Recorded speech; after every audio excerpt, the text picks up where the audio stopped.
Él era un ingeniero que creía en bases sólidas. Ella lo llamó paranoico por dudar de sus noches de estudio.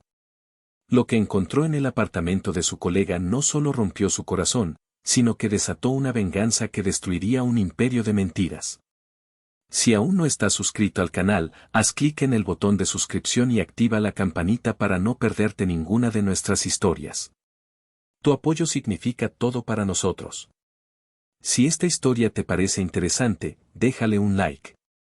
También me encantaría saber de qué ciudad eres, déjanos el nombre de tu ciudad en los comentarios. Ahora, empecemos con la historia. Marisol me gritó que yo estaba arruinando su vida. Su voz, aguda y llena de una furia que yo no reconocía, rebotó en las paredes del pequeño apartamento que habíamos construido juntos. Pero nuestra vida, la que yo creía sólida como el concreto que vierto en mis obras, ya estaba en ruinas, construida sobre cimientos podridos que yo, el ingeniero, el experto en estructuras, no había sabido ver. Yo solo fui el último en sentir el temblor, el último en ver las grietas que ya serpenteaban por todas partes. Para entender la magnitud del derrumbe, hay que ver cómo era el edificio antes. Hay que retroceder 1 año y medio, a un tiempo que ahora me parece de otra vida, de otro hombre. Un tiempo en el que mi mayor preocupación era si el color que habíamos elegido para la pared del salón, un azul sereno que a ella le encantaba, combinaría con el sofá que planeábamos comprar. Yo soy Fermín, tengo 28 años y soy ingeniero civil. Mi mundo es un mundo de planos, de cálculos, de varillas de acero y pruebas de resistencia. Un mundo donde las cosas tienen lógica, donde las estructuras se comportan como se espera que lo hagan. Marisol era el arte en mi mundo de ciencia. Tenía 26, trabajaba como analista junior en una firma de consultoría y tenía una ambición que ardía como una llama brillante y cálida. O eso creía yo. Nuestra vida era sencilla, pero era nuestra. Los domingos por la mañana olían a los chilaquiles que ella preparaba mientras yo leía las noticias en la tablet. Las noches de viernes eran de pizza y películas, acurrucados en el viejo sofá que habíamos heredado de mis padres, soñando con el día en que tuviéramos el nuestro, uno grande y cómodo en una casa propia. Una casa con un pequeño jardín para un perro y un cuarto extra para el futuro. Su familia me había acogido como a un hijo. Especialmente su padre, el señor Arturo. Un hombre de la vieja escuela, de manos callosas por una vida de trabajo y una fe inquebrantable. Tenía un Volkswagen Sedán del 78, su orgullo y su dolor de cabeza. Muchos sábados los pasábamos juntos en su garaje, entre el olor a gasolina y aceite, intentando devolverle la vida a esa vieja máquina. Yo no sabía mucho de mecánica, pero aprendía rápido, y a él le gustaba mi compañía. Recuerdo un sábado en particular, unos 6 meses antes de que todo se viniera abajo. El motor del bocho se negaba a arrancar. El señor Arturo, frustrado, ya estaba a punto de rendirse. Le pedí que me dejara echar un vistazo. Seguí los cables con el dedo, revisé las bujías, el distribuidor. Todo parecía en orden. Pero entonces noté algo, un pequeño cable de tierra, casi oculto, que estaba suelto, apenas haciendo contacto. Lo apreté con unas pinzas, limpié el conector y le dije, inténtelo ahora, suegro. El señor Arturo giró la llave con escepticismo. El motor tosió 1, 2 veces, y luego rugió con una vida que no le había escuchado en años. La sonrisa que se dibujó en su rostro era pura alegría.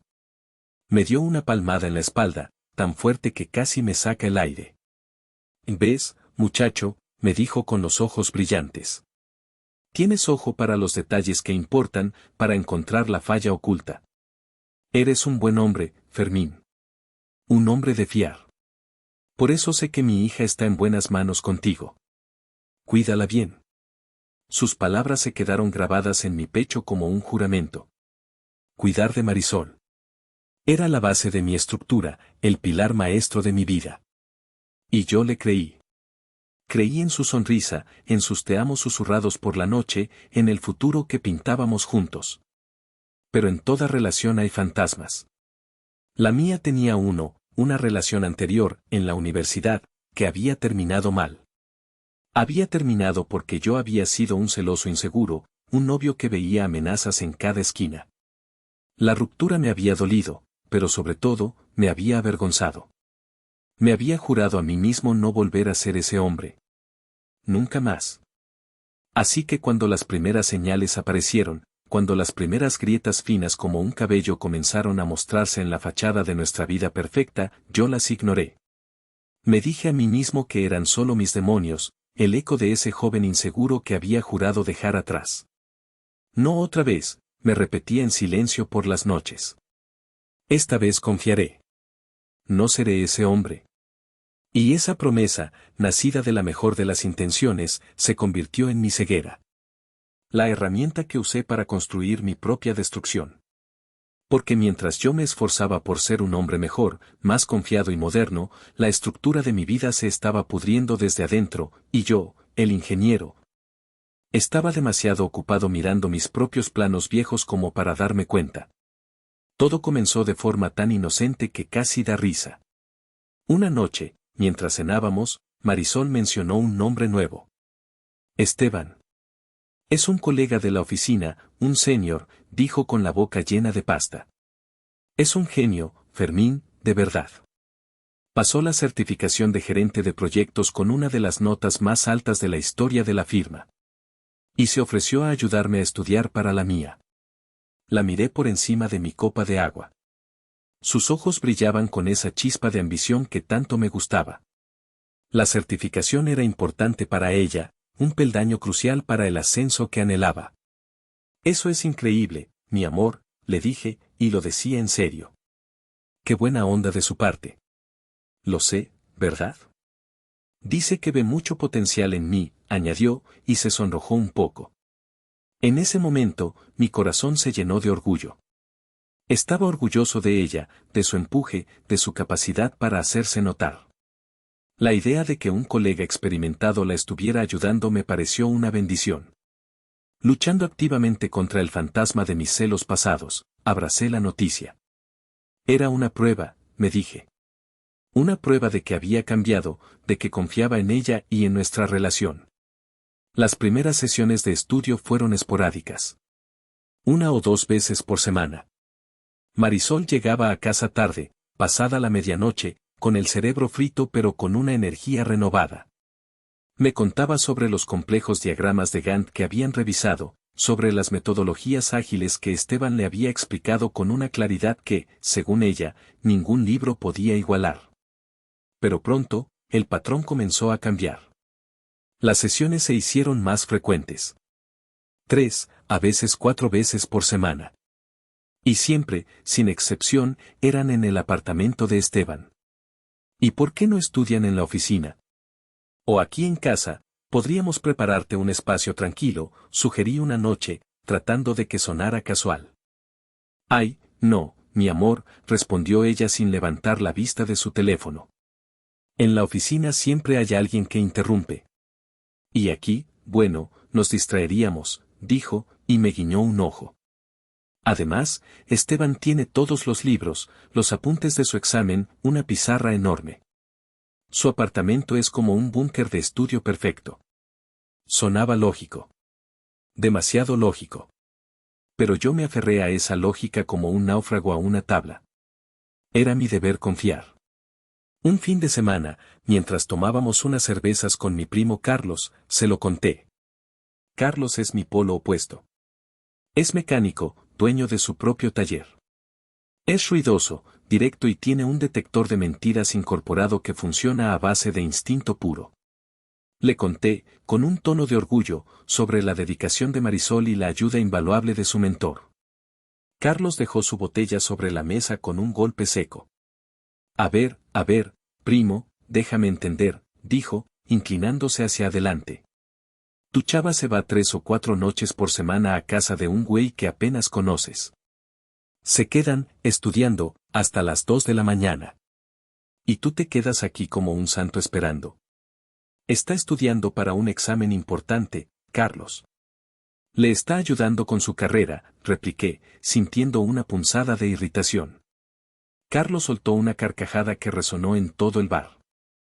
Primo, despierta. ¿Vino y estudio hasta las 2 de la mañana? A eso en mi barrio le llamamos de otra forma. No manches, no seas ingenuo. No es así, dije, con más firmeza de la que sentía. Yo confío en ella. Y tú eres un malpensado. No soy malpensado, soy realista, contestó, su tono ahora más serio. Un hombre no invita a una mujer a su casa noche tras noche solo para enseñarle diagramas. Te lo digo yo. Ten cuidado, Fermín. Abre los ojos. Me enfadé. Me enfadé porque una parte de mí, una voz pequeña y oscura que intentaba silenciar, le daba la razón. Pero me enfadé más conmigo mismo por permitir que esa voz existiera. Me despedí de Carlos de forma abrupta, diciéndole que no entendía nada sobre relaciones basadas en la confianza y el apoyo mutuo. Mientras conducía de vuelta a casa, las palabras de Carlos rebotaban en mi cabeza. Abre los ojos. Pero yo no quería abrirlos. Abrirlos significaba admitir que mis sospechas podían ser reales. Significaba convertirme de nuevo en el novio celoso que tanto odiaba. Así que tomé una decisión. Decidí que Carlos estaba equivocado. Decidí que mi confianza era más fuerte que sus cínicas suposiciones. Llegué a casa y Marisol aún no había vuelto. Eran casi la 1 de la mañana. Me senté en el sofá en la oscuridad, mirando la puerta. Y por primera vez, la espera se sintió diferente. Ya no era la espera orgullosa de un novio que apoya. Era la espera ansiosa de un hombre que reza por estar equivocado. La primera grieta real había aparecido, y era mucho más profunda de lo que quería admitir. La sombra del mentor comenzaba a alargarse, y estaba empezando a cubrirlo todo. Las semanas que siguieron fueron como caminar sobre un campo minado. Cada día, una nueva detonación, pequeña pero significativa, sacudía la frágil paz que intentaba mantener. Las grietas ya no eran finas como un cabello, ahora eran fracturas abiertas, feas y evidentes para cualquiera que quisiera ver. Y aunque yo me esforzaba por no hacerlo, mis ojos, entrenados para detectar fallas estructurales, no podían evitar fijarse en ellas. La primera mina fue el teléfono. Marisol siempre había sido de las que contestan al instante. Un mensaje mío nunca pasaba más de 5 minutos sin respuesta. Pero durante sus noches de estudio, su teléfono entraba en un agujero negro. Al principio, mis mensajes simplemente se quedaban en entregado. Luego, mis llamadas empezaron a irse directamente al buzón de voz.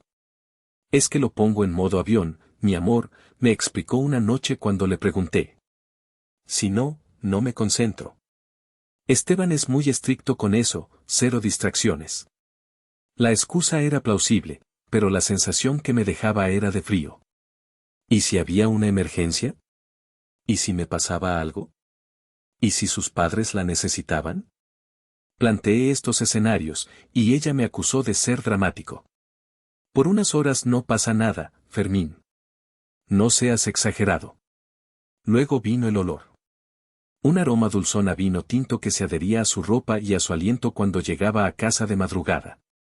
Ella nunca había sido una gran bebedora.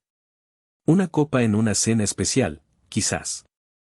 Pero esto era diferente. Es que a veces nos tomamos una copa para relajarnos, admitió cuando se lo comenté. Ayuda a que las ideas fluyan, ya sabes. Esteban dice que un poco de vino desinhibe la parte creativa del cerebro. ¿La parte creativa del cerebro? ¿Para un examen de gestión de proyectos?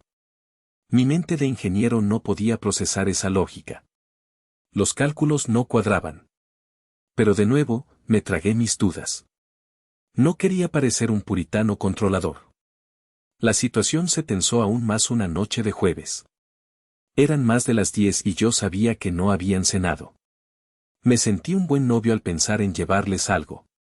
Le envié un mensaje, oye, estoy cerca de un lugar de tacos que les gusta. ¿Quieren que les lleve unos? Así no interrumpen su estudio para cocinar. Su respuesta fue casi instantánea, lo cual fue irónico. No. Gracias, pero no. Nos desconcentrarías. Ya pediremos algo si nos da hambre. No vengas. El no en mayúsculas fue como una bofetada. No era un no, gracias, mi amor. Era una orden. Una barrera. Me quedé mirando el teléfono, sintiendo una mezcla de humillación y rabia. ¿Qué tenía de malo mi oferta? ¿Por qué una reacción tan defensiva? La grieta más grande, sin embargo, apareció en su armario. Marisol empezó a comprar ropa nueva. No la ropa cómoda y profesional que solía usar, sino vestidos más ceñidos, blusas con escotes más pronunciados, tacones más altos. Cuando el repartidor de una tienda departamental de lujo entregó un paquete con un vestido rojo carísimo, no pude evitar preguntar. Es una inversión en mi marca personal, mi amor, me explicó mientras se probaba el vestido frente al espejo. Se veía espectacular, pero no era la Marisol que yo conocía. Hay que proyectar éxito para tener éxito. Esteban me ha estado dando muchos consejos sobre imagen profesional. Imagen profesional. Marca personal. Mentor. Las palabras se repetían como un mantra, un escudo para desviar cualquier pregunta incómoda. Pero para mí, sonaban huecas, ensayadas. Una noche, no pude más. Estaba en la cama, dando vueltas, incapaz de dormir. Eran las 2:30 y ella aún no llegaba. La ansiedad me carcomía por dentro. Me levanté y fui a la sala, me senté en la oscuridad y me puse a pensar. Pensé como un ingeniero. Un problema estructural no se arregla ignorándolo. Se analiza. Se buscan las causas, se mide la tensión, se evalúa el riesgo de colapso. Y mi relación estaba bajo una tensión insostenible. Mi monólogo interno era una tortura. Yo construyo puentes para que duren décadas. Reviso cada cálculo, cada soldadura, cada punto de anclaje. ¿Cómo puedo ser tan meticuloso en mi trabajo y tan ciego en mi propia vida? ¿Cómo no vi que el puente entre nosotros estaba cayendo a pedazos, viga por viga, noche tras noche? Me di cuenta de que mi miedo a ser el novio celoso me había convertido en algo peor, un cómplice silencioso de mi propia humillación. Al negarme a ver las grietas, les había permitido crecer, debilitando la estructura hasta un punto de no retorno. Cuando Marisol finalmente llegó esa noche, casi a las 3, la enfrenté. Con toda la calma que pude reunir, le dije que no estaba cómodo, que la situación me estaba matando. Su reacción fue la detonación final de esa etapa. No hubo comprensión. No hubo un hablemos. Hubo un muro de furia. Otra vez con lo mismo, Fermín. Estoy harta de tus inseguridades. Estoy tratando de construir un futuro para nosotros y tú solo intentas sabotearme. Y con esas palabras, la última viga de la confianza se partió en dos. Las grietas ya no eran solo visibles. Eran abismos. Y yo estaba parado en el borde de uno, mirando hacia una oscuridad que no sabía qué tan profunda era. La confrontación de aquella noche a las 3 de la mañana no fue una catarsis, sino el inicio de una guerra fría psicológica. Marisol, al verse acorralada por mis preocupaciones, no eligió el diálogo, sino el ataque. Y su arma más potente fue el gaslighting, esa técnica perversa de hacerte dudar de tu propia cordura. Se convirtió en una experta, una artista del engaño emocional. De verdad, Fermín, me preocupas, me dijo a la mañana siguiente, con un tono de falsa compasión mientras se servía café. Esta obsesión que tienes con Esteban no es sana. Es controladora. Viene de tus inseguridades, de tu relación pasada. ¿No te das cuenta? Cada vez que yo intentaba expresar mis sentimientos, ella los retorcía y me los devolvía como si fueran defectos de mi carácter. Si yo decía, me siento solo por las noches, ella respondía, lo que sientes es la necesidad de controlarme. Si yo decía, me preocupa que bebas tanto con él, ella contestaba, te preocupa que yo me relaje y sea feliz sin ti. La frase que más repetía, la que se clavaba en mi mente como un taladro, era, ¿no ves que lo hago por nosotros? Cada sesión de estudio, cada noche fuera, cada secreto, todo quedaba envuelto en el noble pretexto de estar construyendo nuestro futuro. Y si yo no lo apoyaba, entonces yo era el egoísta, el obstáculo para nuestra felicidad compartida. Empezó a reclutar aliados, consciente o inconscientemente. Una tarde, recibí una llamada de su hermana menor, Andrea. Su tono era gélido. Oye, Fermín, Marisol me contó que la estás pasando mal, comenzó, y supe de inmediato que era una emboscada. Solo quiero decirte que dejes de asfixiarla. Ella es una mujer fuerte y ambiciosa, y si no puedes con eso, tal vez no eres el hombre para ella. Está luchando por su futuro, y tú la estás haciendo sentir culpable por ello. Eso es tóxico, ¿sabes? Colgué el teléfono sintiéndome pequeño, avergonzado. ¿Y si tenían razón? ¿Y si yo era el problema? ¿Si mis traumas pasados estaban proyectando sombras donde solo había luz? Empecé a dudar de mí mismo de una forma aterradora. Me miraba al espejo y no sabía si veía a un hombre razonable o a un paranoico a punto de perder el control. Las noches se convirtieron en una tortura. Me acostaba en nuestra cama, ahora inmensa y vacía, y mi mente se aceleraba. Repasaba cada conversación, cada excusa de Marisol. ¿Sonaba lógica? Sí. ¿Era posible? Supongo. ¿Era probable? Mi instinto gritaba que no, pero mi cabeza, envenenada por sus acusaciones, me decía que el instinto no era una prueba. Empecé a sentirme como el protagonista de una de esas viejas películas de suspenso, el marido al que todos tildan de loco mientras su esposa planea algo terrible a sus espaldas. Caminaba por mi propia casa como un fantasma. Perdí el apetito.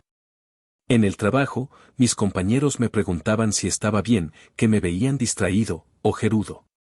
Yo solo sonreía y decía que era estrés. Pero no era estrés.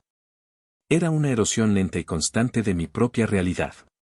Marisol era magistral en su ejecución. Alternaba la furia con la ternura.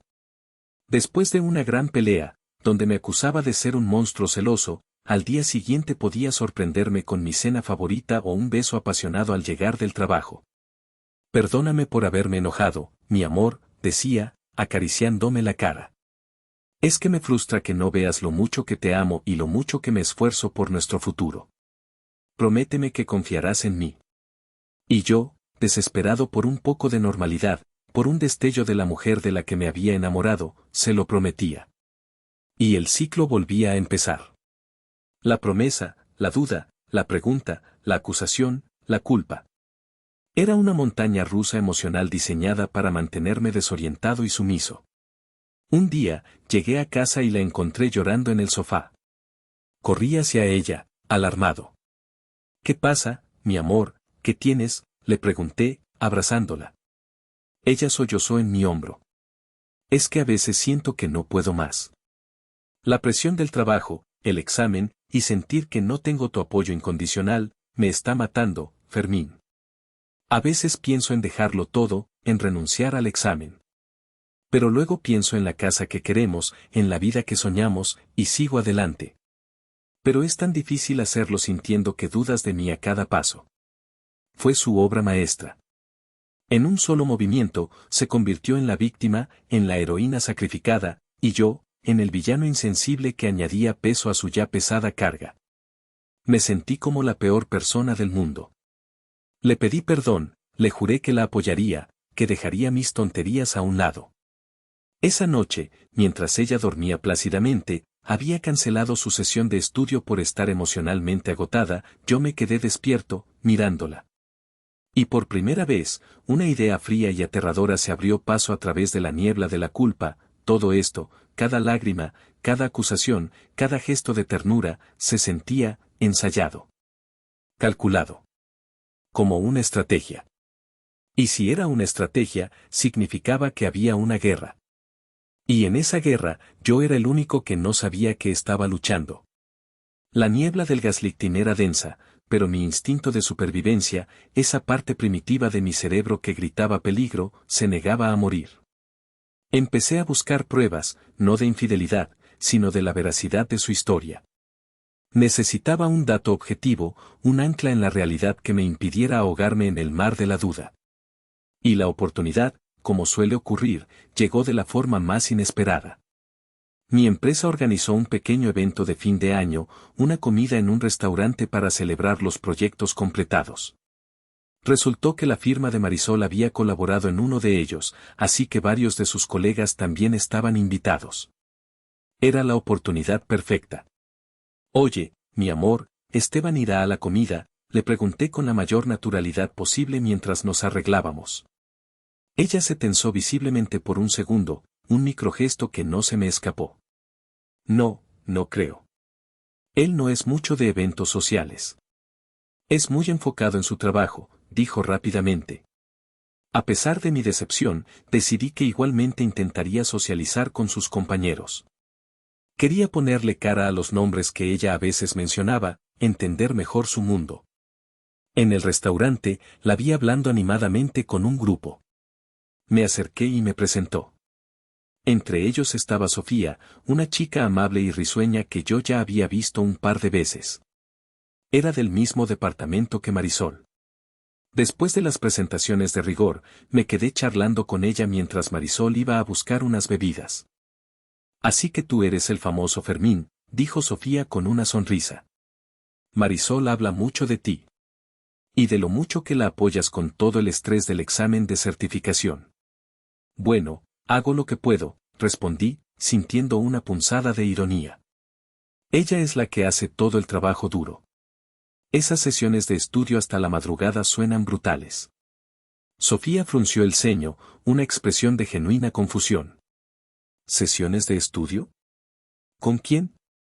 Mi corazón dio un vuelco. ¿Cómo que con quién? Con Esteban, su mentor. Sofía se quedó pensativa por un momento. Ah, Esteban. Sí, claro. Pero qué raro. No sabía que estaban estudiando juntos. De hecho, se detuvo, como si dudara en continuar. De hecho, la animé, tratando de mantener mi voz estable. Bueno, es que es curioso, continuó, bajando un poco la voz. Porque yo también me estoy preparando para el mismo examen, igual que otras dos chicas de nuestro equipo. Hace unas semanas le propuse a Mari que formáramos un grupo de estudio, ya sabes, para apoyarnos entre todas. Me pareció lo más lógico. Sentí que el suelo se abría bajo mis pies. ¿Y qué te dijo? Me dijo que no, que gracias, pero que ella prefería prepararse sola. Que su método era más de lobo solitario. Me pareció un poco intenso de su parte, pero cada quien, ¿no? Por eso me extraña que esté estudiando con Esteban. ¿Por qué con él y no con nosotras, que somos sus amigas y estamos en el mismo barco? La pregunta quedó flotando en el aire entre nosotros, cargada de implicaciones. Un lobo solitario. Prefería prepararse sola. Esas frases eran un misil directo contra la única justificación que Marisol me había dado. Tragando saliva, decidí presionar un poco más. Necesitaba la pieza final del rompecabezas. Bueno, supongo que es porque Esteban es el experto, ¿no? Ella me dijo que él era el único en la firma que realmente podía guiarla, que tenía la certificación con una nota altísima y conocía todos los secretos. La cara de Sofía pasó de la confusión a la incredulidad total. Se tapó la boca con la mano, como para reprimir una risa o una exclamación de asombro. ¿Qué?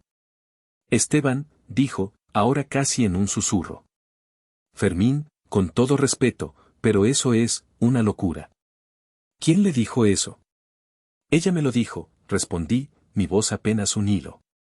Sofía negó con la cabeza, mirándome con una mezcla de pena y alarma. Fermín, escucha. Esteban es bueno en su trabajo, sí. Es carismático y sabe venderse. Pero te lo juro por lo que más quieras, él ni siquiera tiene esa certificación. De hecho, la reprobó el año pasado. Lo sabemos porque se quejó por semanas de lo injusto que había sido el examen. ¡Boom! Esa fue la palabra. La detonación. El colapso total de la estructura. No era una grieta, no era una falla. Era la demolición controlada de todo el edificio de mentiras que Marisol había construido. Él no tenía la certificación. Toda la historia del mentor experto, la única razón por la que sus sesiones nocturnas y secretas tenían una pizca de sentido, era una farsa. Una mentira completa, absoluta y descarada. No recuerdo cómo terminé la conversación con Sofía. Creo que balbuceé alguna excusa y me alejé. Caminé como un autómata hacia el baño. Me encerré en un cubículo y me apoyé contra la pared, tratando de respirar. El ruido del restaurante se sentía a kilómetros de distancia. En mi cabeza solo resonaban esas palabras, él ni siquiera tiene esa certificación. No era solo una infidelidad. Una infidelidad duele, te rompe el corazón. Pero esto era algo más. Era un engaño calculado, un desprecio absoluto por mi inteligencia, por mi confianza. Me había tomado por un idiota. Me había visto la cara durante meses, tejiendo una red de mentiras tan compleja y elaborada que requería un nivel de crueldad que yo no creía que ella poseyera. Salí del baño. Vi a Marisol al otro lado del salón, riendo con alguien. Su risa, que antes era música para mí, ahora sonaba hueca, falsa. Me miró, me sonrió y me hizo una seña para que me acercara. Por primera vez en mucho tiempo, la vi con total claridad. No vi a mi novia, a mi futura esposa. Vi a una extraña. Una mentirosa consumada. El ingeniero dentro de mí finalmente tenía su dato objetivo. La prueba irrefutable. La estructura estaba comprometida sin posibilidad de reparación. Y ahora, solo quedaba una cosa por hacer, calcular los daños y planificar la demolición. Llegué a casa esa noche con una calma gélida que me sorprendió a mí mismo. El shock inicial se había transformado en una especie de claridad cortante. Ya no había dudas, no había ansiedad, no había culpa. Solo había la certeza fría y dura de la traición. Marisol llegó una media hora después, tarareando una canción, ajena a la tormenta que estaba a punto de desatarse. «Hola, mi amor», dijo, dejando su bolso en la silla. «¿Te divertiste?» «Yo la pasé muy bien». «Sofía es un encanto, ¿verdad?» «Sí, un encanto», respondí, mi voz plana. De hecho, tuvimos una conversación muy iluminadora. Dejó de tararear. Captó el tono en mi voz. Se giró lentamente para mirarme. «¿A qué te refieres?», preguntó, su guardia subiendo instantáneamente. Decidí no andarme con rodeos. Me contó que ella y otras chicas también están estudiando para el examen. Me contó que te ofreció formar un grupo de estudio y que la rechazaste porque preferías prepararte, sola. Su rostro se endureció. No puedo creerlo. ¿Así que ahora te dedicas a interrogar a mis amigas a mis espaldas? ¿A espiarme? Eso es bajo, Fermín, incluso para ti. No la interrogué, Marisol. Simplemente salió en la conversación. Lo que es bajo es mentirme en la cara durante meses. ¿Por qué rechazaría su ayuda si de verdad te importa tanto el examen? Porque el método de Esteban funciona para mí, espetó, levantando la voz. Su forma de enseñar es única, y no necesito la distracción de un grupo de estudio lleno de chismes. Ah, sí, el gran método del mentor experto, dije, saboreando las palabras con un sarcasmo amargo. El método del hombre que conoce todos los secretos de la certificación. Es curioso, porque Sofía también me contó otra cosa.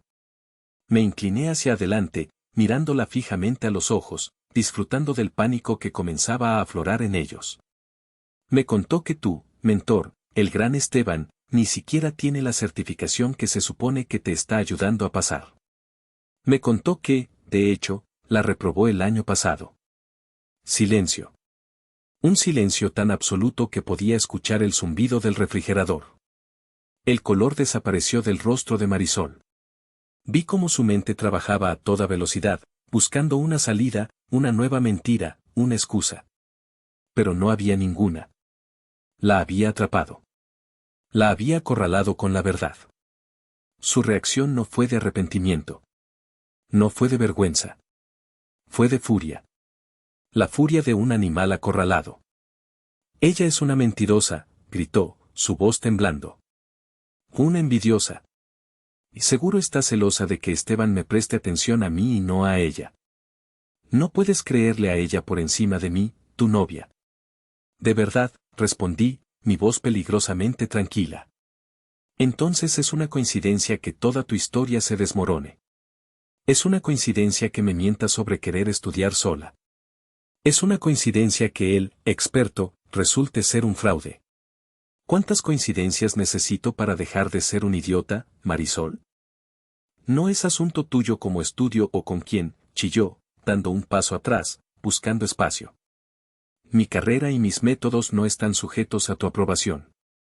Eres un controlador, un paranoico. Se acabó el gaslighting, Marisol. Ya no funciona. Se te acabaron los trucos, le dije, y sentí una extraña sensación de poder al ver que mis palabras daban en el blanco. Ella me miró con un odio puro, el odio de alguien cuya máscara ha sido arrancada a la fuerza. Vio que ya no tenía control sobre mí. Vio que el hombre inseguro y dubitativo al que había manipulado durante tanto tiempo se había ido. Respiró hondo, y con una frialdad que me heló la sangre, pronunció la sentencia final de nuestra relación. ¿Sabes qué? Estoy harta de esto. Harta de ti y de tus interrogatorios. Mañana por la noche tengo una sesión de estudio con Esteban, como estaba planeado. Y voy a ir, dijo, cada palabra un desafío.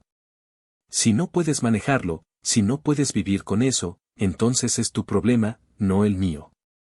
Tú sabrás qué hacer. Y con eso, se dio la vuelta, caminó hacia el cuarto de huéspedes, tomó una almohada y una manta del armario y cerró la puerta de un portazo.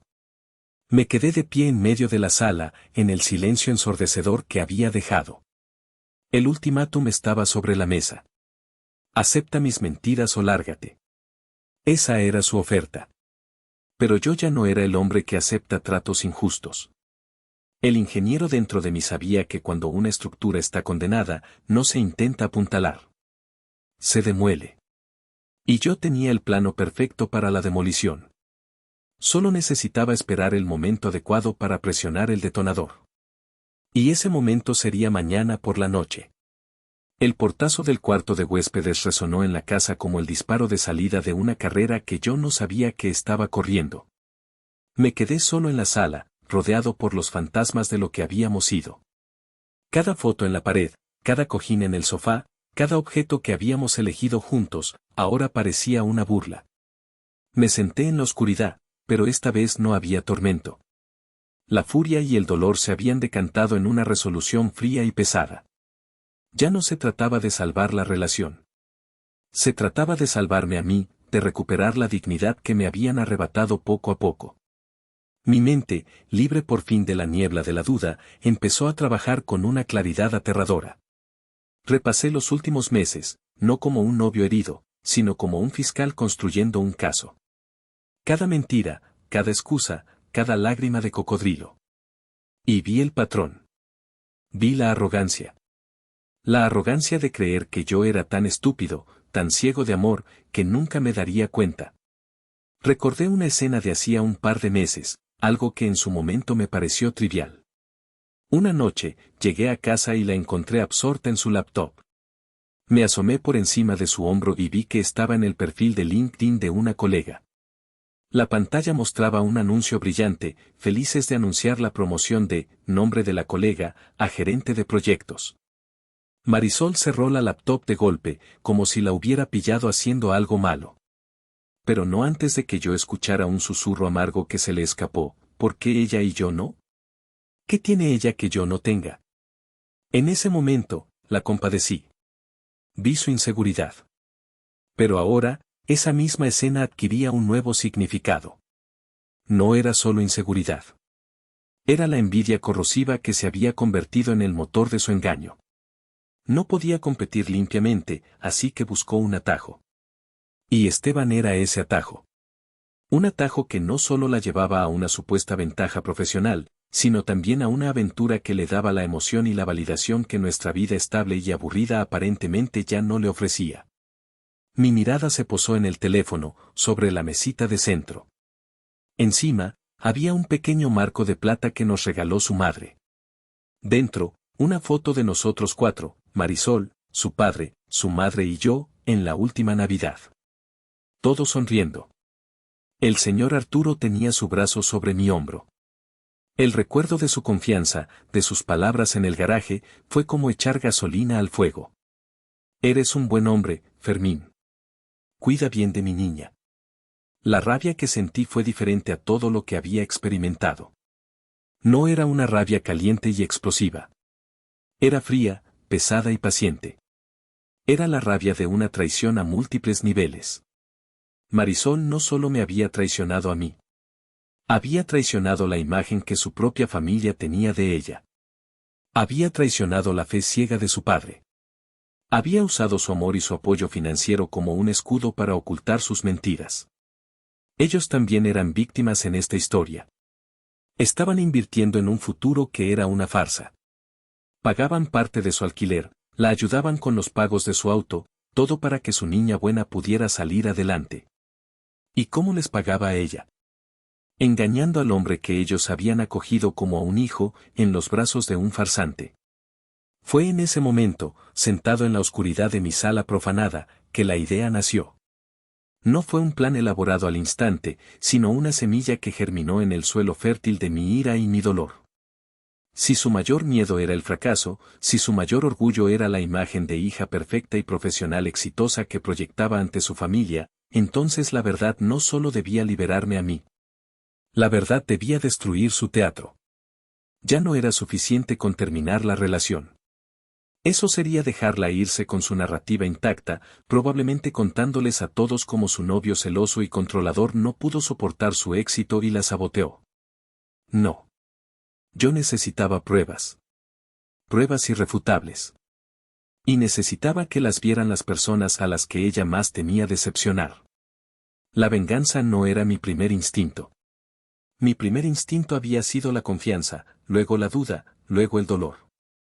Pero ellos habían matado a esos instintos. Me habían dejado solo con este último, el más oscuro, el más primario. El instinto de supervivencia. Y mi supervivencia requería que su mundo de mentiras se quemara hasta los cimientos. Mañana por la noche, ella iría a su sesión de estudio. Y yo, por primera vez, también asistiría. Sin ser invitado. Con una cámara. Y con un plan muy claro sobre quiénes serían los primeros en ver la grabación. La semilla de la venganza había sido plantada. Y yo me encargaría de regarla. El día siguiente fue el más largo de mi vida. En el trabajo, funcioné en piloto automático. Diseñé un muro de contención, revisé los cálculos de una cimentación, pero mi mente estaba en otro lugar. Estaba en la noche que se avecinaba. No sentía nervios, ni miedo. Sentía una extraña y pesada calma, la calma del ojo de un huracán. Marisol y yo no cruzamos palabra. Se movió por el apartamento como una extraña, una compañera de piso resentida. Por la tarde, la vi arreglarse. Se puso uno de sus vestidos nuevos, uno negro y ceñido. Se maquilló con un esmero que no era para una sesión de estudio. Era un ritual de seducción. Y lo estaba haciendo delante de mí, como un último acto de desafío. A las 7 en punto, tomó su bolso. Se detuvo en la puerta. Por un instante, pensé que diría algo, que se arrepentiría. Pero no. Solo me lanzó una mirada fría y dijo, no me esperes despierto. Y se fue. Me quedé de pie en medio de la sala, escuchando el eco de sus tacones en el pasillo hasta que se desvaneció. La cuenta atrás había comenzado. Esperé una hora. Una hora que se sintió como una eternidad. Necesitaba darle tiempo. Tiempo para que se relajaran, para que bajaran la guardia, para que la farsa del estudio se disolviera en la realidad de lo que fuera que estuvieran haciendo. A las 8, tomé las llaves de mi auto. Antes de salir, mi mano tembló por primera vez en todo el día. Una última oleada de duda me asaltó. ¿Y si me equivocaba? ¿Y si, por un milagro retorcido, realmente estaban estudiando y yo iba a aparecer allí como un psicópata? Saqué mi teléfono y marqué el número de Carlos. ¿Qué pasó, primo? Ya la dejaste, fue lo primero que dijo. Todavía no. Se fue a su sesión. Voy para allá, dije, mi voz sonando extraña a mis propios oídos. Hubo un silencio al otro lado de la línea. Luego, la voz de Carlos, inusualmente seria. Escucha, Fermín. Hagas lo que hagas, no lo hagas por ella. Hazlo por ti. No vayas a buscar una pelea. Ve a buscar la verdad. Necesitas saber para poder cerrar esa puerta y soldarla para que nunca más se abra. ¿Entendido? Entendido, respondí. Y llámame cuando salgas de ahí. Sea lo que sea. Estaré esperando, añadió. Colgué. Las palabras de Carlos me dieron el último empujón que necesitaba. No por ella, sino por ti. Cerrar la puerta. El trayecto en auto hasta el edificio de Esteban fue surrealista. Las calles de la ciudad, las luces de los semáforos, los otros autos, todo parecía parte de una película en la que yo era el protagonista reacio. En la radio sonaba una canción de amor cursi, y la apagué con un manotazo. Conocía la dirección porque Marisol la había mencionado alguna vez. Era un complejo de apartamentos moderno y anónimo, de esos con nombres pretenciosos como Grand Park Residences. Estacioné en la calle de enfrente, en un lugar oscuro desde donde podía ver la entrada principal. Me quedé allí sentado, en el silencio de mi auto, durante 10 minutos. Mi corazón latía con fuerza contra mis costillas. Una parte de mí, la parte que todavía amaba a la Marisol de antes, quería arrancar el auto y volver a casa, fingir que nada de esto había pasado. Pero la otra parte, la del ingeniero traicionado, la del hombre humillado, sabía que la única forma de avanzar era atravesar el fuego. Finalmente, apagué el motor. Saqué mi teléfono y comprobé que la batería estaba al 100% y que tenía suficiente memoria. Respiré hondo, abrí la puerta del auto y caminé hacia el edificio. Cada paso se sentía pesado, definitivo. Estaba a punto de cruzar un umbral sin retorno. Iba a buscar la verdad, aunque supiera, en el fondo de mi alma, que la verdad iba a destrozar los últimos restos de mi corazón. El vestíbulo del edificio era frío e impersonal, todo cristal y acero pulido. En el directorio electrónico, encontré su nombre, Esteban Gutiérrez, apto 7B. El ascensor subió en silencio, marcando cada piso con un suave pitido que parecía contar los segundos que me quedaban de ignorancia. Al salir en el 7º piso, el pasillo estaba alfombrado, ahogando el sonido de mis pasos. Me sentí como un ladrón, un intruso. Pero, ¿quién era el verdadero intruso aquí? ¿Yo, o el hombre que se había metido en mi vida y en mi cama? Llegué a la puerta del 7B. Me detuve un instante, aguzando el oído. Desde dentro, no llegaba el silencio concentrado del estudio.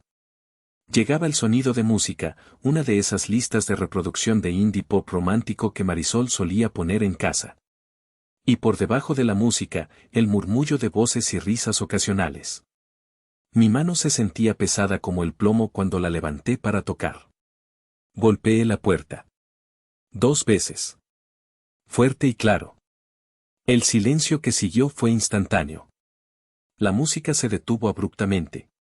Escuché un movimiento apresurado dentro, un susurro ahogado. Pasó 1 minuto. Luego 2. La espera fue una tortura. ¿Qué estaban haciendo? ¿Escondiendo las pruebas? ¿Vistiéndose? Cada segundo que pasaba era una confirmación más. Finalmente, la cerradura giró y la puerta se abrió unos centímetros. El rostro de Esteban apareció en la rendija. Estaba despeinado, con la camisa ligeramente desabrochada y una expresión de pánico mal disimulado. Claramente, no me esperaba a mí. Sí, dijo, su voz un poco temblorosa. Hola, Esteban. Soy Fermín, el novio de Marisol, me presenté, mi tono deliberadamente tranquilo y firme. El reconocimiento y el terror lucharon en su cara. Ah, sí, hola. Fermín. Marisol me ha hablado de ti, balbuceó. Oye, no es un buen momento, la verdad. Estábamos, a punto de terminar por hoy. Intentó bloquear la entrada con su cuerpo, pero yo me incliné ligeramente hacia un lado. Por encima de su hombro, mi mirada recorrió la sala. No había libros. No había apuntes. No había ninguna pizarra. Solo una botella de vino tinto abierta sobre la mesa de centro, 2 copas a medio vaciar y la pantalla del televisor encendida, pausada en una escena de una comedia romántica. El búnker de estudio era un nido de amor. Solo quería traerles un café, mentí, manteniendo la farsa. Sé que estudian muy duro. No, gracias, no te hubieras molestado, dijo, su nerviosismo aumentando. De verdad, ya nos íbamos. Marisol está en el baño. Y entonces, desde el fondo del apartamento, desde una dirección que inconfundiblemente era la del dormitorio, llegó la voz de Marisol. No era una voz de alguien que sale del baño. Era una voz íntima, relajada, melosa. Una voz que yo conocía demasiado bien. Esteban, mi amor, ¿quién es? ¿Tardas mucho? Mi amor. Esa sola palabra, pronunciada con esa inflexión casual y posesiva, fue el golpe de gracia. Fue la bala de plata directa al corazón. Fue la confesión involuntaria que lo confirmó todo, más allá de cualquier duda razonable. La cara de Esteban se descompuso. El pánico se convirtió en puro terror. Sabía que yo lo había oído. Sabía que el juego había terminado. En ese instante, toda mi calma se evaporó y fue reemplazada por una furia blanca y helada. Ya no había necesidad de fingir. Ya no había necesidad de ser educado. Quítate de mi camino, Esteban, dije, y mi voz no sonó como la mía. Sonó más grave, más peligrosa. Él no se movió, paralizado por el miedo. Así que lo empujé. No con violencia, sino con una fuerza firme y decidida que lo apartó de la puerta como si fuera un muñeco de trapo. Di un paso dentro del apartamento, dentro de la escena del crimen. El aire estaba cargado con el perfume de ella y el olor a vino. La puerta del infierno se había abierto. Y yo estaba dentro. El apartamento era pequeño. Unos pocos pasos bastaron para tener una vista completa de la sala y el pasillo que conducía al único dormitorio. Y desde ese pasillo, en respuesta a mi entrada abrupta, apareció ella. Marisol salió del umbral del cuarto de Esteban. No llevaba su vestido negro. No llevaba nada de su ropa. Llevaba puesta únicamente una camisa de hombre, una camisa de botones azul que reconocí de una foto que Esteban tenía en su perfil de la empresa. Le quedaba enorme, las mangas le colgaban y el faldón apenas le cubría la parte superior de los muslos. Su pelo estaba revuelto, sus labios ligeramente hinchados y tenía esa mirada lánguida y satisfecha de después del sexo que yo, estúpidamente, había creído que reservaba solo para mí. Nos quedamos los tres congelados en el tiempo, un triángulo imposible de traición, humillación y descubrimiento. El rostro de Marisol pasó por una secuencia de emociones en cámara rápida, primero la confusión, al no ver a Esteban. Luego el shock, al verme a mí de pie en su sala. Y finalmente, el horror puro y absoluto al comprender la escena. Al comprender que la habían pillado. Con las manos en la masa. O, más bien, con el cuerpo en la camisa de otro. Fermín, susurró, su voz un hilo roto. Esto no es lo que parece. La frase era tan cliché, tan patética, que una risa amarga y sin alegría brotó de mi pecho. Ah, no, respondí, y mi voz era puro hielo. Saqué mi teléfono del bolsillo, lo desbloqueé con un movimiento rápido y abrí la cámara. Entonces explícame qué es lo que parece, Marisol. Ilústrame. Muéstrame tus apuntes. Explícame qué parte de esto, dije, haciendo un barrido con el teléfono para capturarla a ella, semidesnuda, con el dormitorio de fondo, es preparación para el examen. La luz roja de la grabación se encendió. La transformación en su rostro fue instantánea. El horror dio paso a una furia animal. No te atrevas, Fermín, gritó, su voz subiendo de octava. Apaga eso. Apaga esa maldita cámara ahora mismo. Dio un paso hacia mí, intentando cubrirse torpemente con las manos. Pero estaba demasiado lejos. Y, francamente, su comodidad era lo último que me importaba en el universo en ese momento. Apagarlo, repetí, mi voz goteando sarcasmo. Curioso. Llevas meses apagando tu teléfono cuando estás con él. Ahora es mi turno de encender algo. Sonríe, estás en cámara. Esteban, que se había quedado paralizado junto a la puerta, pareció volver a la vida. Se interpuso entre mi teléfono y Marisol, levantando las manos. Oye, güey, ya, para. No seas ese tipo, por favor, suplicó. Me reí de nuevo, un sonido feo y roto. ¿Que no sea ese tipo? Yo no soy el tipo que se está cogiendo a la novia de otro mientras le miente diciendo que es una sesión de estudio. tú eres, ese tipo, pendejo. Conseguí grabar unos 30 segundos de oro puro. El video era inequívoco. Mostraba a Marisol, claramente en la ropa de Esteban, saliendo de su dormitorio. Mostraba su rostro de pánico y furia. Mostraba el apartamento sin ningún rastro de material de estudio. Y grababa sus gritos, sus negaciones, su desesperación. Finalmente, Marisol, en un arranque de agilidad, corrió hacia el sofá y arrancó una manta para cubrirse. Se envolvió en ella como en una armadura, mirándome con un odio que podría haber incendiado la habitación. «Lárgate», me gritó, con la cara roja y los ojos desorbitados. «Lárgate de aquí ahora mismo. No tienes ningún derecho a estar aquí». La audacia de esa frase casi me hizo perder el control. «Que no tengo derecho», repetí, acercándome un paso. «Vengo a traerle un café a mi novia, a la que creo que se está matando a estudiar por nuestro futuro, y la encuentro medio desnuda en el cuarto de otro hombre, y me dices que yo no tengo derecho a estar aquí. La única persona que no tiene derecho a nada eres tú». Miré a Esteban, que ahora parecía encogerse bajo el peso de la situación. «Tú y yo no tenemos nada de qué hablar». «Pero tú», dije, volviendo mi atención a Marisol, que me fulminaba con la mirada desde su trinchera de lana, «tú y yo tenemos que aclarar una cosa». Me acerqué hasta quedar a 1 metro de ella. Bajé el teléfono. La grabación había terminado. La evidencia estaba asegurada. Solo una pregunta, Marisol. Y quiero la verdad, por una vez en tu puta vida. Ella no respondió. Solo me miró, respirando agitadamente. ¿Desde cuándo? La pregunta quedó suspendida en el aire tenso y viciado del apartamento. ¿Desde cuándo? No era una pregunta de un novio herido buscando detalles para torturarse. Era la pregunta de un ingeniero determinando la fecha de inicio de la falla estructural.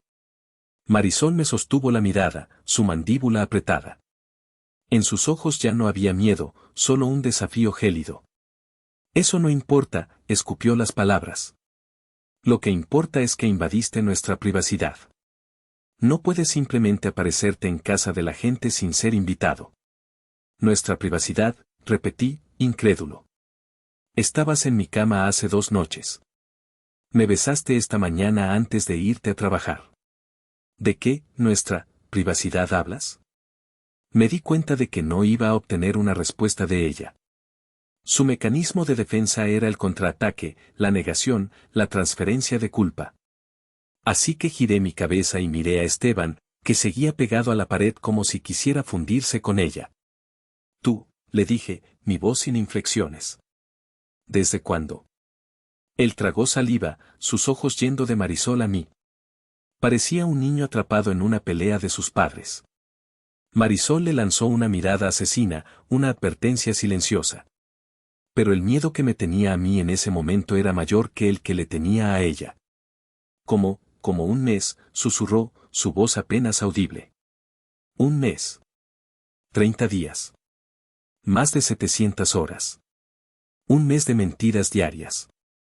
1 mes de llegar a casa oliendo a él, a su vino, a su cama. 1 mes de dejar que yo la abrazara, que la besara, que durmiera a su lado, mientras su cuerpo y sus pensamientos pertenecían a otro. La enormidad del engaño me golpeó con una fuerza física, dejándome sin aire. Marisol pareció darse cuenta de que la negación ya no era una opción. Cambió de táctica.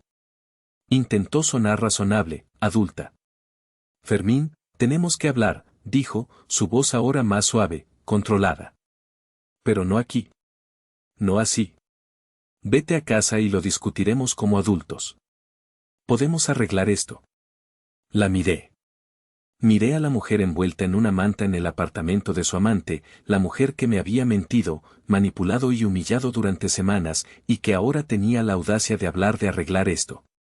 Y sentí que algo dentro de mí se rompía definitivamente. El último hilo de afecto, de historia compartida, se pulverizó. «No», dije, y la palabra fue tan cortante y final como el sonido de una guillotina. «Tú y yo no tenemos nada más que hablar. Se acabó, Marisol. Se acabó. Punto». Me di la vuelta, dirigiéndome a la puerta. Puedes venir a recoger tus cosas mañana, añadí sin mirarla. Asegúrate de que yo no esté en casa. Caminé hacia la salida. Detrás de mí, escuché sus gritos, ahora cargados de pánico y desesperación. Fermín, espera. No puedes hacer esto. Estás cometiendo un error enorme. Estás arruinando todo por nada. ¿Arruinando todo? Ella hablaba como si todavía quedara algo que arruinar. No entendía que la casa ya estaba en cenizas. Yo solo estaba cerrando la puerta para que el viento no esparciera los restos. Abrí la puerta y salí al pasillo sin mirar atrás. Dejé a mis espaldas sus gritos, a su amante patético y el hedor de su traición. El fin de la discusión no había sido una explosión. Había sido una simple palabra. No. Y con esa palabra, recuperé mi vida. El viaje de vuelta a casa fue un borrón. No recuerdo las calles ni los semáforos. Mi mente era un torbellino de imágenes, Marisol en la camisa de Esteban, la cara de pánico de él, la botella de vino sobre la mesa. Cuando llegué a nuestro edificio, no subí inmediatamente. Apagué el motor y me quedé sentado en el coche, en la oscuridad del estacionamiento, durante lo que pudieron ser 10 minutos o una hora. El shock inicial estaba dando paso a una emoción diferente. Una rabia fría, lúcida y profunda. No era la furia ciega del momento del descubrimiento. Era una ira calculadora, alimentada por la magnitud de la humillación. Me habían tomado por tonto, y lo habían hecho de forma sistemática y cruel. Mi pulgar se deslizó sobre la pantalla de mi teléfono y abrí la galería. Allí estaba el video. 32 segundos de verdad cruda. Lo reproduje. El sonido de su voz gritándome, la imagen de su rostro aterrorizado. No sentí placer. Sentí una especie de validación sombría. Esta era mi prueba. Mi defensa contra cualquier mentira que ella pudiera inventar para salvarse. Y entonces, pensé en ellos. Pensé en el señor Arturo. Pensé en su sonrisa orgullosa en el garaje, en su mano sobre mi hombro, en sus palabras, eres el hijo que nunca tuve. Pensé en su madre, que siempre me guardaba mi postre favorito cuando iba a cenar. Pensé en la confianza que habían depositado en mí, y por extensión, en la relación que su hija y yo teníamos. Ellos no merecían ser los últimos en saberlo. No merecían seguir invirtiendo su amor, su dinero y sus esperanzas en una farsa. Sentí una extraña punzada de deber hacia ellos. El deber de decirles la verdad, por dolorosa que fuera. Y fue ahí, en la soledad de mi coche, que la semilla de la venganza, plantada la noche anterior, floreció en un plan de acción concreto. Subí al apartamento. La quietud era abrumadora. Todo estaba exactamente como lo habíamos dejado, pero se sentía profanado. Fui directamente a mi computadora. Abrí mi aplicación de mensajería y busqué el grupo de WhatsApp que Marisol había creado meses atrás, Familia Morales. Allí estaban todos, su padre, su madre, sus 2 hermanos. Con dedos firmes, seleccioné el video de mi galería. Mientras se cargaba, escribí un mensaje. No fue un mensaje de ira ni de insultos. Fue un mensaje breve, factual y devastador. Querida familia Morales. Lamento profundamente ser yo quien les muestre esto.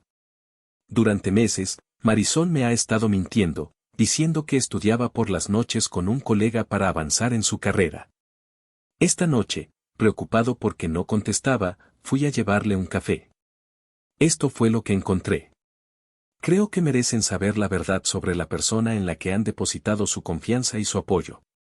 La relación que todos creíamos tener se basaba en una mentira. Lo siento mucho. Miré el mensaje una última vez. El video ya estaba cargado, una miniatura ominosa esperando ser enviada. Por un segundo, dudé. ¿Estaba cruzando una línea? ¿Estaba siendo demasiado cruel? Y entonces recordé su voz llamándolo mi amor. Recordé su acusación de que yo era tóxico. Recordé los meses de ansiedad y de dudar de mi propia mente. No, no era cruel. Era justicia. Era equilibrio. Era asegurarme de que las consecuencias de sus actos cayeran directamente sobre ella, y no solo sobre mí. Presioné enviar. La pequeña marca de verificación se volvió azul casi al instante. El detonador había sido presionado. La demolición había comenzado. El silencio después de enviar el mensaje fue más tenso que cualquier ruido. Me senté en el sofá, mirando la pantalla de mi teléfono como si fuera una bomba de tiempo. No tuve que esperar mucho. Menos de 5 minutos después, el teléfono vibró con una llamada entrante. Era la madre de Marisol. Contesté. Al otro lado de la línea no hubo palabras, solo el sonido desgarrador de una mujer llorando. Sollozos ahogados, rotos. Intentó decir mi nombre, pero la voz se le quebró. No pude responder. Solo escuché su dolor durante un minuto antes de que la llamada se cortara. Inmediatamente después, entró otra llamada. El señor Arturo. Su voz, por el contrario, no era de dolor, sino de una furia volcánica. ¿Qué significa esto, Fermín?, rugió, sin siquiera un saludo. ¿Es una broma? Más te vale que sea una maldita broma. No es una broma, señor Arturo, respondí, mi voz sorprendentemente firme. Ojalá lo fuera. Lo que vio en ese video es la verdad. Hubo un silencio pesado. Podía oír su respiración agitada. Esa no es mi hija, dijo finalmente, su voz ahora rota, la furia reemplazada por una incredulidad herida. Mi hija no haría algo así. Yo también pensaba lo mismo, le dije suavemente. Lo siento mucho. De verdad que lo siento. Y colgué antes de que pudiera decir nada más. No podía soportar escuchar más su dolor. Luego vinieron los mensajes de sus hermanos, una mezcla de insultos y preguntas incrédulas. Y finalmente, la llamada que estaba esperando. Marisol. ¿Qué has hecho?, gritó en el momento en que contesté, su voz era un chillido histérico. ¿Cómo pudiste hacerme esto? Has destruido a mi familia. Mis padres están devastados. Me quieren matar. Yo no destruí a tu familia, Marisol, le respondí con una calma que la enfureció aún más. Tú la destruiste cuando decidiste acostarte con Esteban. Tú la destruiste con cada mentira que me dijiste. Yo solo me aseguré de que todos vieran la verdad que tú te esforzaste tanto en ocultar. Esto es venganza. Es cruel y mezquino. Estás intentando arruinar mi vida, sollozaba y gritaba al mismo tiempo. Tú arruinaste nuestra vida, Marisol. La nuestra. La que se suponía que estábamos construyendo juntos. ¿O ya se te olvidó? Un error es olvidar sacar la basura. Acostarte con otro durante un mes no es un error. Es una serie de decisiones conscientes. Cientos de ellas. Intentó suplicar, negociar. Que borraría el video, que terminaría con Esteban, que iríamos a terapia. Pero sus palabras eran vacías. El daño estaba hecho. La confianza, una vez pulverizada, no se puede pegar. Al día siguiente, mientras yo estaba en el trabajo, ella vino a por sus cosas. Mi vecina me envió un mensaje: oye, tu novia está aquí con un tipo y otros amigos, están metiendo cosas en un camión de mudanzas. La audacia de traer a Esteban para que la ayudara fue la cereza del pastel de su descaro. Cuando llegué a casa, el apartamento se sentía extrañamente vacío. Faltaban sus cosas, sus cuadros, sus libros. Sobre la barra de la cocina, había dejado su llave. Y junto a ella, una nota. Espero que estés feliz. Rompiste mi familia y me humillaste de la peor forma posible. Lo que hiciste fue peor que cualquier cosa que yo hice. Espero que haya valido la pena. Leí la nota, una última y patética puñalada de victimismo. Y en la soledad de mi apartamento, me di cuenta de que sí. Había valido la pena. No la venganza en sí, sino la liberación que vino con ella. Las consecuencias se desarrollaron rápidamente. Sofía me mantuvo al tanto. El escándalo en la oficina fue mayúsculo. La esposa de Esteban, que vivía en otra ciudad, fue contactada por un alma caritativa de la oficina. Se enteró de todo. El castillo de naipes de Esteban se vino abajo. Fue despedido unos días después, no solo por el affair con una subordinada, sino por la mentira flagrante sobre su supuesta experiencia y la certificación que nunca tuvo. Su esposa, por supuesto, le pidió el divorcio. En cuanto a Marisol, supe que se estaba quedando temporalmente con su hermana. La relación con sus padres estaba rota. El señor Arturo, según me contó Sofía que le había dicho un amigo en común, le había dicho a Marisol que no quería volver a verla hasta que ella encontrara su brújula moral. Han pasado un par de meses desde la detonación. El silencio en mi apartamento ya no es abrumador. Es pacífico. Duermo toda la noche. He vuelto a disfrutar de mi trabajo.